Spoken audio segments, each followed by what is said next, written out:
किसी को मारा ही नहीं, क्योंकि अध्याय 2 श्लोक 19 यही गवाही दे रहा है कि हे अर्जुन, ना तो आत्मा कभी किसी को मारता है, ना ही आत्मा किसी के द्वारा मारा जाता है। जो ये समझता है कि आत्मा ने कभी किसी को मारा या आत्मा किसी के द्वारा मारा गया, वो दोनों ही मूर्ख हैं, अज्ञानी हैं। तो मरता और मारता कौन है? शरीर ही शरीरों को मारता है। जब तक हमें यह समझ में नहीं आया कि शरीर और आत्मा में फर्क क्या है, तब तक हम कभी परमात्मा को जान ही नहीं सकते। हम परमात्मा को कभी जान ही नहीं सकते, क्योंकि हम हमेशा परमात्मा को शरीर मान बैठेंगे, जबकि शरीर क्या है? शरीर 5 तत्व का पुतला है।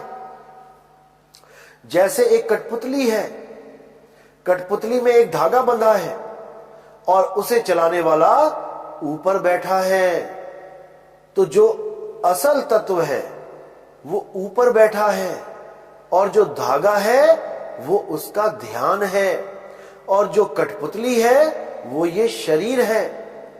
तो जो कठपुतली को चला रहा है, अगर तुम उसी आदमी को कठपुतली मान बैठो तो तुम्हें कभी समझ में आ भी नहीं सकता कि इस कठपुतली को चला कौन रहा है।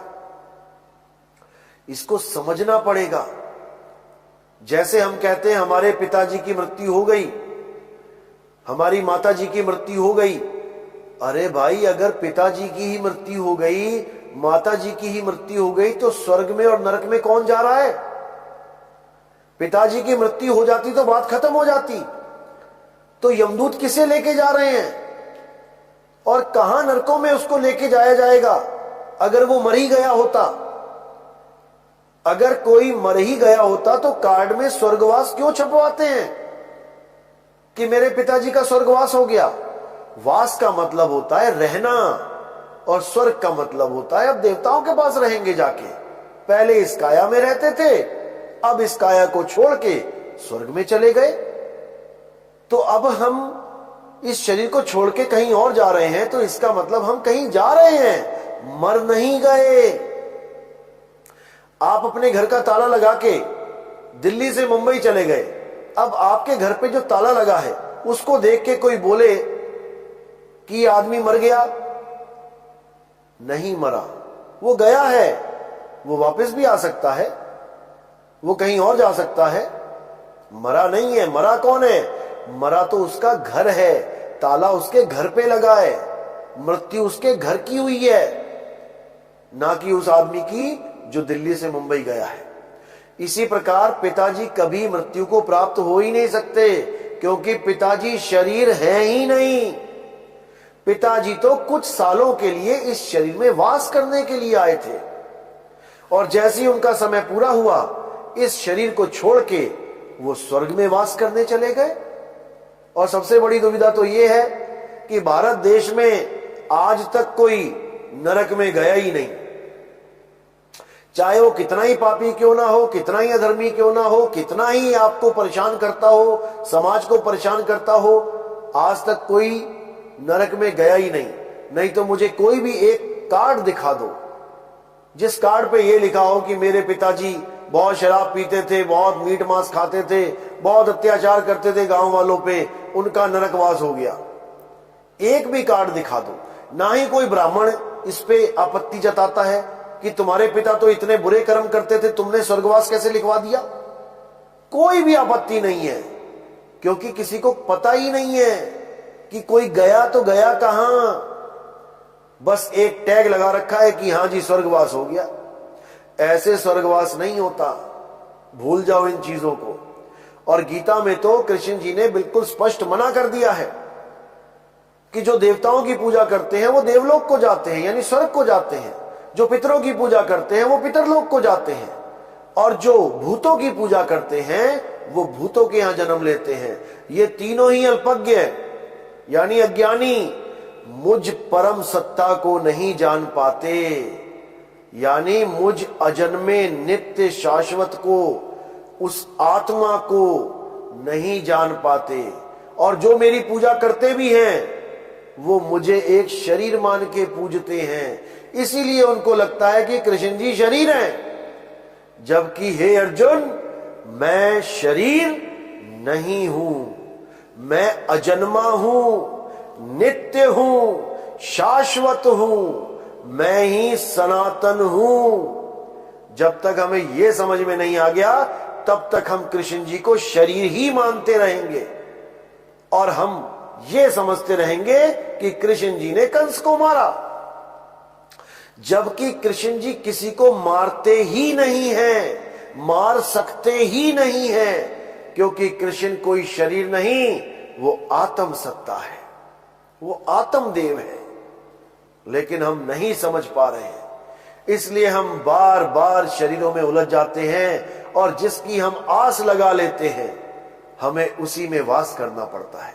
कृष्ण जी ने बिल्कुल साफ मना किया कि अंत समय में जो भी शरीरों का ध्यान करेगा, हे अर्जुन, वो शरीरों को ही प्राप्त होगा, अंत बता सो गता। लेकिन जो मेरे शुद्ध चैतन्य स्वरूप, आत्म स्वरूप का चिंतन करते हुए इस शरीर को त्यागेगा, वो मेरा ही रूप हो जाएगा, वो आत्मा ही हो जाएगा और उसके बाद उसका जन्म मरण सदा सदा के लिए समाप्त हो जाएगा। वो परम गति, परम नित्य शाश्वत धाम को पहुंच जाएगा, जहां जाने के बाद कोई वापस नहीं आता। इसी को जन्म मरण से मुक्ति कहते हैं। इस मायावी संसार से निकलने का यही एकमात्र साधन है। तो इस गलतफहमी में कभी नहीं रहना है कि राम जी ने रावण को मारा, कृष्ण जी ने कंस को मारा। बिल्कुल नहीं मारा। ना तो आज तक रावण मरा है, ना ही कभी कंस मरेगा। कौन है रावण, हम यही नहीं जानते। अरे रावण एक द्वारपाल है विष्णु जी के लोक का, जिसको सनक और सनंदन ने, ऋषियों ने श्राप दिया। जय और विजय नाम है उनका, और वो धरातल पे आ गए राक्षस बन के। श्राप ये नहीं दिया कि जाके तुम राक्षस बन जाओ, श्राप केवल इतना था कि तुम स्वर्ग से निकलो, विष्णु धाम से निकलो और तुम धरती पर जन्म लो। जब ये श्राप लगा तो जय विजय दोनों रोने लगे।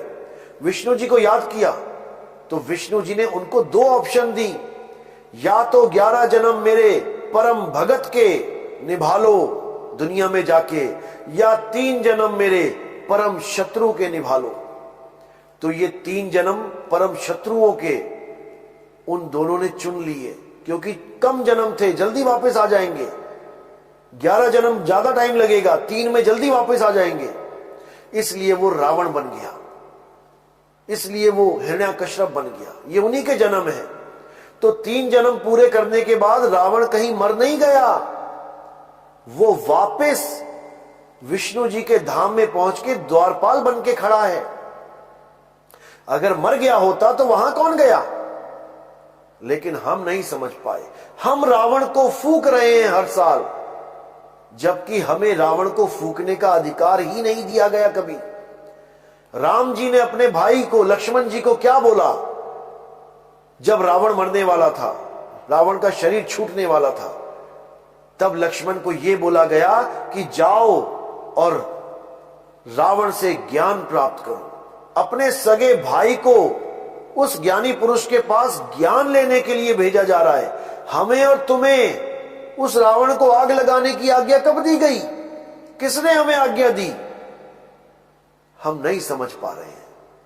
हमें ज्ञान प्राप्त करना है, हर चीज हमें ज्ञान दे रही है। हमने ज्ञान प्राप्त करते करते उस परम सत्ता को प्राप्त करना है, ना कि हम किसी को आग लगाने के लिए यहां पे आए हैं। हमें केवल और केवल वो दिव्य ज्ञान चाहिए जो गीता में छुपा हुआ है, जिसको उजागर करने का अब समय आ चुका है। और पूरे संसार में इस गीता के ज्ञान को ऐसा उजागर कर दिया जाएगा कि सारे धर्म, सब धर्म एक परम सत्ता को मानेंगे, एक परम सत्ता को जानेंगे। और वो परम सत्ता हिंदू, मुस्लिम, सिख, ईसाई के बंटवारे में नहीं आती, वो आत्मदेव है जो हिंदू को भी चला रहा है, मुस्लिम को भी चला रहा है, सिखों को भी चला रहा है, जैनियों को भी चला रहा है, ईसाइयों को भी चला रहा है, बौद्धिज्म को भी चला रहा है। वो सबको चला रहा है, वो सब पर दयाल है, क्योंकि वो है ही दीन दयाल।